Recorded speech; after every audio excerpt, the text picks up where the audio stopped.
I speak to you today with feelings of profound sorrow.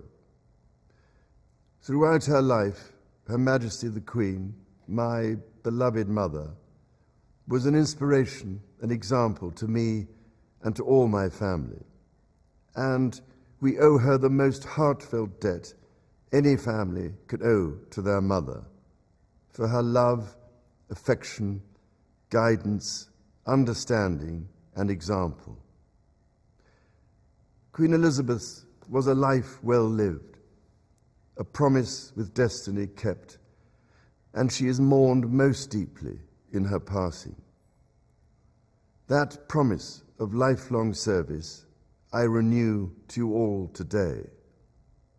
Alongside the personal grief that all my family are feeling, we also share with so many of you in the United Kingdom, in all the countries where the Queen was head of state, in the Commonwealth and across the world, a deep sense of gratitude for the more than 70 years in which my mother, as Queen, served the people of so many nations.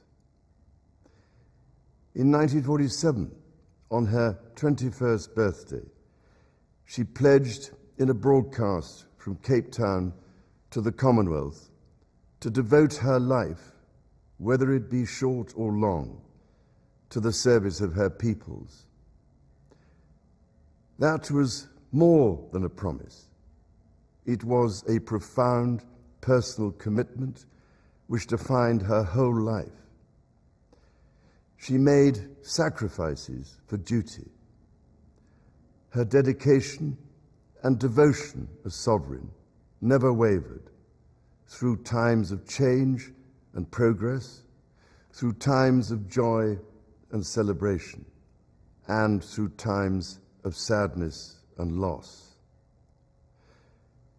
In her life of service, we saw that abiding love of tradition, together with that fearless embrace of progress, which makes us great as nations. The affection, admiration, and respect she inspired became the hallmark of her reign.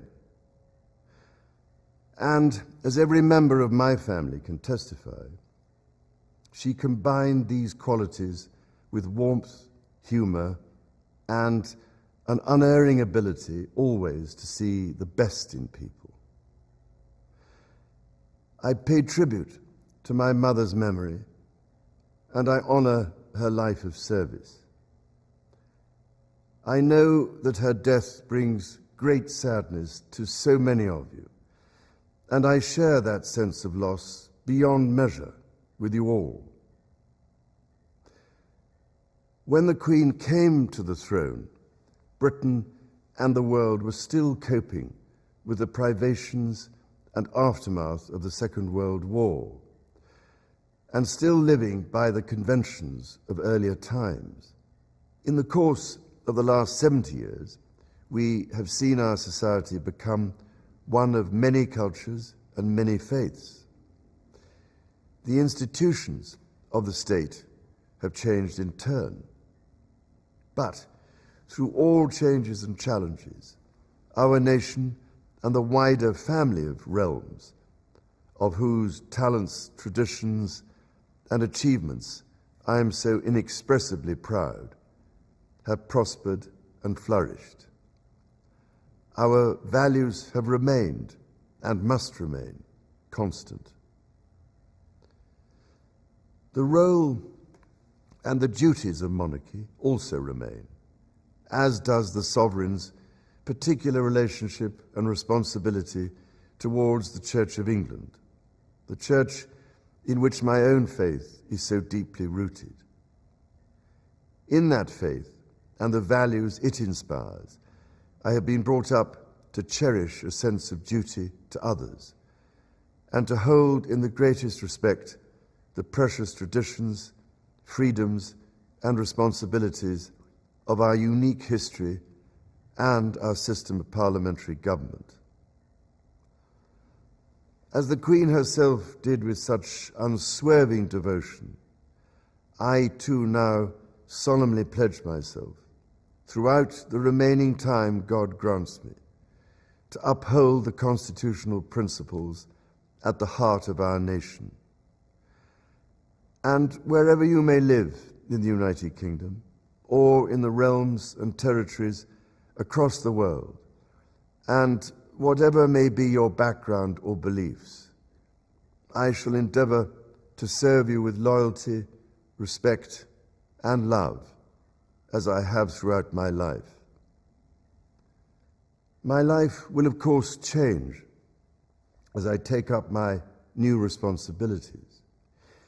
It will no longer be possible for me to give so much of my time and energies to the charities and issues for which I care so deeply.